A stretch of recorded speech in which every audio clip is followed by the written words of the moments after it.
What do you remember from those days? I mean, from that team and from your dad and from Nate, kind of being teammates for nearly a decade. The excitement.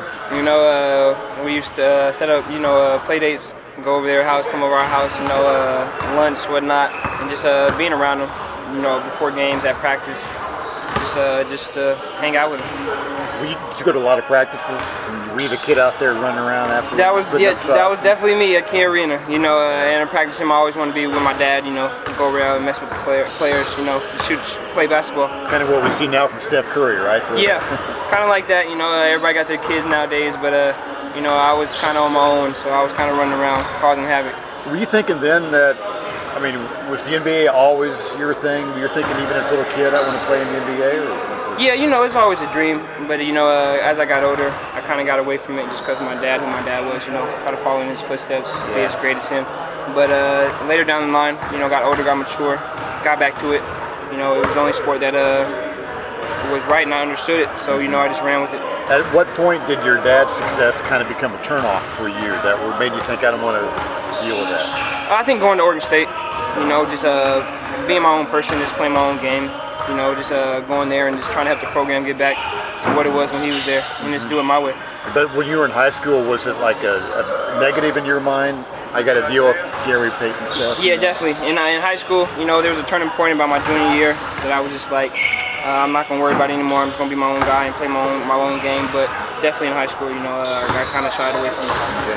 What would it mean if somehow the Pacers were to select you in the draft, whether it's first round or second round, to be back with Nate and to be coached by him after knowing him for all these years? Oh, it'd be great. I'd love to work for him. Play for him. Just work hard. Come here and help the organization. Win games. I think next level I'm going to have to be a pretty true point guard. I'm a great slasher, so we can run a lot of different options and stuff like that. So it just depends on who is my other guard that I'm working with. You said Nate was kind of like an uncle to you growing up. I guess what kind of advice did he have for you going through this process? Just be yourself. That's what he told me. All those guys. Dwayne Casey, I just came from Toronto. He's another guy that worked on the staff. So, he just said be yourself, shoot the ball well, and I'm gonna play defense. So, just do what I do and stay within my game. What can you bring to a team less a team? Intensity on defense end. Get stops, transition, get easy buckets. Leadership. Just be out there vocal and just try to make everybody around me better. What are the days like leading up to the draft for you? It's only 22 days away. 22 days, a lot of traveling. I got a couple more teams I got to go visit, but a lot of traveling. Just keep putting in that work. Just waiting for that day.